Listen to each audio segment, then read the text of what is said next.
Hi everyone, welcome back to Maximum Attack Rallying. It's Thursday, which means it's video day, even if you're not watching this on Thursday. For me it's Thursday, so it's video day. A few things I want to touch on in this video. Firstly, if you are yet to watch the Henry Catchpole interview, two-parter, do give that a watch. It's been a busy week for videos, hasn't it? We had one on Monday, one on Tuesday with that. Now we're back again for another one. So yes, do watch that if you haven't already. Very interesting. If you're not aware of who Henry is, he's a motoring journalist. He is probably best known right now for his work on the Haggerty channel, but has also worked with Carfection, works for Evo. Very, very good car reviewer. Makes some very nice cinematic car review films of supercars and things, so they're well worth watching. However, he's also a passionate rally fan, so we talk about his Mark II Escort rally car, we talk about the incredible array of rally cars that he's driven for his work. So it's well worth checking out. Do give that a watch. Another thing you may notice, this rather little fetching t-shirt that I'm wearing with the Maximum Attack logo. Doing a little bit of experimentation. This is just a prototype. This is a prototype for me. Just currently looking at a few different supplies. I've got some ideas in mind. Obviously one of them includes this nice simple t-shirt with the logo on, but there's some other things that I'm working on. Like I said, I'm just trying a couple of suppliers, but if you would be interested in a t-shirt, do drop a comment below and I can point you in the direction of that. Like I said, I'm just trying to finalize a supplier. So this is from one. I'm looking at another one who have a few more options for other things outside of t-shirts. So if you're interested in that, do have a comment and I might be able to give you a little link. The other thing, the exciting news that I'm going to show you, it's got dirt on it, so I'm going to hide the dirt, is this finally showed up. This finally showed up.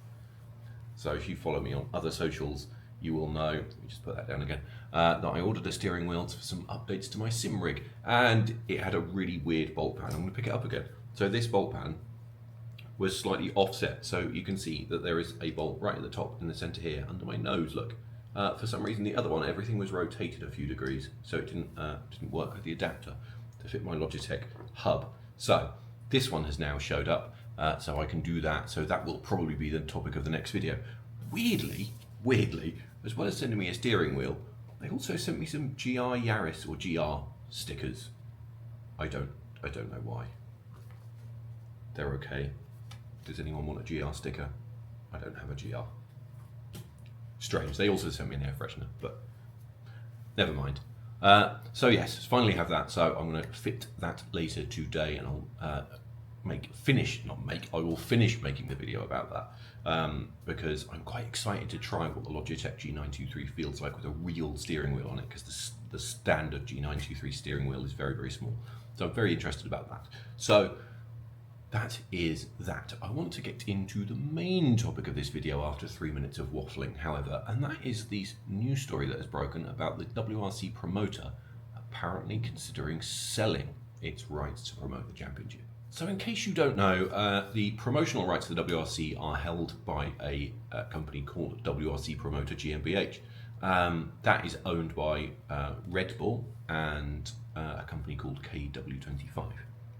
And it broke it was six days ago, I think it was. A story broke on Reuters that they are considering selling the rights. Now, I think that is quite significant, obviously because of the impact it could have in terms of what happens to the future of the championship. But I think it's significant in that it was Reuters that broke it, so it's more of a mainstream news outlet rather than this being like a service park rumor. I think for me that adds some weight to it. They had an interview with some anonymous sources, but yeah, I think for me the fact that it is on Reuters and they're going to be coming at it not from a rumor mill kind of perspective, but from a kind of financial markets perspective, I think. So I think that adds some weight to it. So I think this is something that is well worth consideration. Will it happen?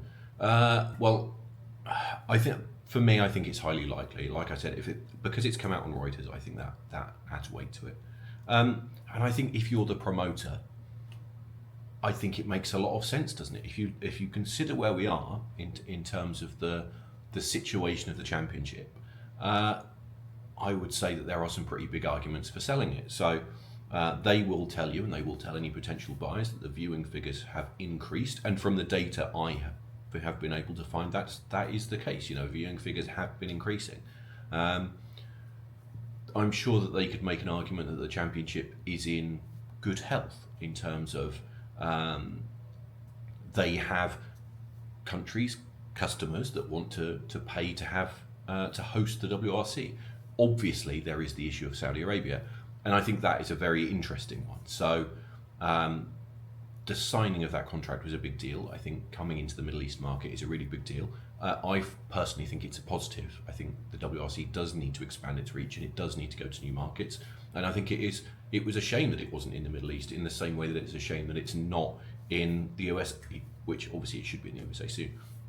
And it probably needs to go into Asia as well. So I think that will demonstrate, on the one hand, that it's going places. I think the financial element of that deal, there's been a lot of talk around that Saudi Arabia being a 10-year deal. Well, if the promoter are thinking of selling up, that 10-year deal is going to make the sale of those promotional rights much more attractive, isn't it? Because that is a huge financial boost to the value of the championship. So, you can see why they might have potentially been open to that 10-year deal if that was concurrent with them thinking about selling the rights. So I think that is quite telling, isn't it? And I think that 10-year deal will have done the sale prospect to the championship no harm at all. I also happen to think that perhaps this is a good time for them to get out. Sports rights right now are worth huge amounts of money. Companies, private investment groups, venture capitalists, all these weird financial groups are spending huge amounts of money on sporting rights. We've seen a huge explosion in sports in terms of Netflix, Drive to Survive. There was one about golf, wasn't there? All this stuff, and that all adds up to a major sporting championship being an interesting prospect to put up for sale, doesn't it? So I think there is reason for the promoter to try and capitalise on that. So I certainly understand it from that perspective. I also think maybe, just maybe, they view this as a good time to get out. And I think that's perhaps, maybe that's me being a little bit cynical, but it's, maybe this is the time for them to think, what, we've done okay out of this, especially if it does sell for the rumoured 500 million euros. You would expect that they're going to have a reasonable take home from that.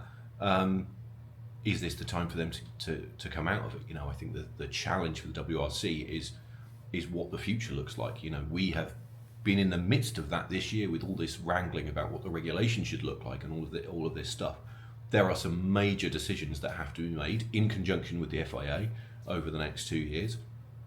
Chief among those is the technical regulations, and we find ourselves in a position where we are potentially on the brink of Hyundai leaving. Hyundai have committed for next year, so whoever they're looking to sell the rights to, they can say that, well, Hyundai, we've got 2 manufacturers committed for at least the next season and possibly the season after. Beyond that, we could be at the point in the next couple of years where Hyundai decide to leave, choosing the next set of regulations, having that discussion with the FIA and deciding that direction is extremely complicated. Looking further ahead in terms of what we do we stick with internal combustion? Do we use sustainable fuels? Do we use hybrid? Do we use hydrogen? Do we try and go full electric? Those are massive decisions with massive implications. So, after more than 10 years in this position, because, the WRC promoter was given the rights from 2013, they've been in this a long time. Is this a sign that they're thinking, do you know what, we've done what we can here? It's time to go, it's time to go before X, Y, and Z potentially happens and makes this a less marketable product for us to sell. So I think it's absolutely fascinating. I think for me, like I said near the top of this video, I think the fact that this is broken on Reuters suggests that there is definitely something going on behind the scenes. This is not just a silly off-the-wall rumour. That doesn't mean it's guaranteed. It might not happen, but I think the fact that it's come out through that channel, which, like I said, is going to be more kind of finance and investment based than just typical motorsport rumour stuff, suggests that there's no smoke without fire. So I think it's going to be really interesting. Obviously, there is going to be a discussion, isn't there, if it happens, about whether the promoter has done a good job and whether we think that they have taken sufficient care of the championship. I think there is a lot to dissect there, and that's probably a video in itself. Don't get me wrong, I think they've done some good stuff. During their tenure, we've had WRC Plus, Rally TV. Those are good things. They're not perfect, but overall they are good things. They have made rallying more accessible than it's ever been. We have access to more footage than we've ever had. There is lots that could be done to improve it. I think we could certainly argue that the direction of the championship in terms of its technical regulations has been questionable and remains questionable. That is obviously not just down to the promoter. Obviously the FAA are involved in that as well. So I think there's going to be a lot to dissect there, isn't there? And I think when it comes to who takes over, I think we have a lot to consider, don't we? Obviously, we as fans don't have any say in it whatsoever, but it's going to be interesting to see who would be willing to step up and pay for it. Is it going to be some, investment company that we've never heard of? That is a distinct possibility. Or is it going to be someone from another sport? I think the obvious one that people are thinking of is Liberty Media, who are the F1 promoter. That I think would be very divisive. Again, I think they've done a lot of good things in terms of Drive to Survive and things like that, and they have brought F1 to a whole new audience.